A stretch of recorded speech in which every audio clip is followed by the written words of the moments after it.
আজি আমাৰ ধুবুৰী লোকসভা সমষ্টিৰ মাননীয় সাংসদ ৰকিবুল হুছেইন সাহেবক ধুবুৰী হাটত দুৰ্বৃত্তই আক্ৰমণ কৰে।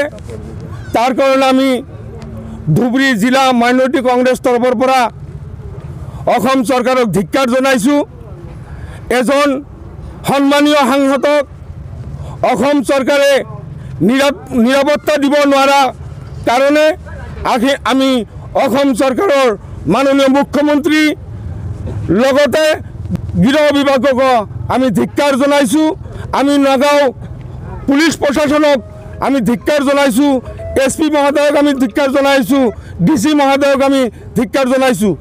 এজন সন্মানীয় সাংসদ, যিজন সাংসদে এবাৰ নহয় 5 বাৰকৈ সেই চামগুৰি সমষ্টিৰ পৰা নিৰ্বাচিত হৈ আমাৰ অসম চৰকাৰৰ এজন দক্ষতাপূৰ্ণ মন্ত্ৰী পদ অলংকৃত কৰিছিল।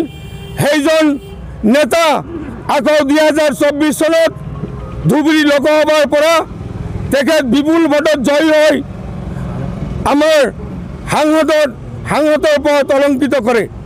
সেইজন ব্যক্তিক আজি দুৰ্বৃত্তই ওপৰ জবৰি প্ৰহাৰ কৰে। এতিয়ালৈকে অসম চৰকাৰৰ প্ৰশাসন বিভাগে এতিয়ালৈকেও এজন দুৰ্বৃত্তক কৰায়ত্ব কৰিবলৈ সক্ষম হোৱা নাই।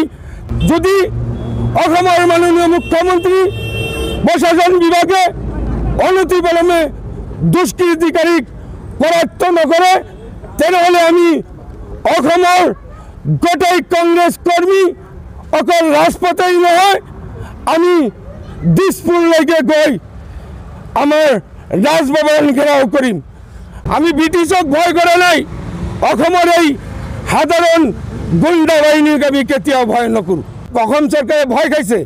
তেখেত ধুবুৰীত প্ৰায় 10.5 লাখ ভোটত জয়ী হোৱাৰ পিছৰ পৰাই অসম চৰকাৰৰ মাননীয় মুখ্যমন্ত্ৰী তথা অসম চৰকাৰৰ মন্ত্ৰীসকলৰ ভয় লাগিছে যে অহা 26ৰ যি বিধানসভা নিৰ্বাচন হ'ব, সেই বিধানসভা নিৰ্বাচনত BJP এটাও সিট নাপাব, সকলো সিট কংগ্ৰেছে পাব।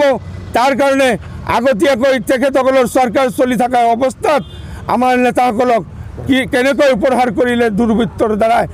অসমত প্ৰশাসন নাই নেকি? এজন সাংসদক কেনেকুৱা নিৰাপত্তা দিব লাগে সেইটো অসম চৰকাৰে নাজানে নেকি?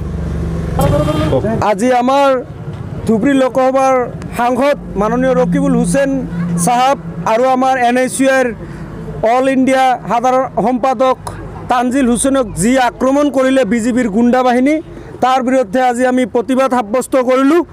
এজন সাংসদ, লোকসভাৰ সাংসদ যিয়ে 10 লাখ ভোটত জিকিছে, সেইজন সাংসদক BJP চৰকাৰে নিৰাপত্তা দিব পৰা নাই। তেনেহ'লে আমাৰ সাধাৰণ মানুহক কেনেকুৱাকৈ BJP চৰকাৰে নিৰাপত্তা দিব? আজি আমাৰ সাংসদক যি BJP চৰকাৰৰ গুণ্ডা বাহিনীয়ে আক্ৰমণ চলালে, অতি সোনকালে দোষীক কৰায়ত্ব কৰিব লাগে। এই দাবীৰে আজি আমি দীৰ্ঘাট বজাৰত প্ৰতিবাদ সাব্যস্ত কৰিলোঁ। হিমন্ত বিশ্ব শৰ্মা ডাঙৰীয়াক আমি সকীয়াই দিছোঁ, যদি 24 ঘণ্টাৰ ভিতৰত দোষীক কৰায়ত্ব নকৰে, তেনেহ'লে আমি কংগ্ৰেছৰ তৰফৰ পৰা, NSUৰ তৰফৰ পৰা আমি দিছপুৰ ঘেৰাও কৰিম। দোষীক অতি সোনকালে কৰিব লাগে, এৰেষ্ট কৰিব লাগে।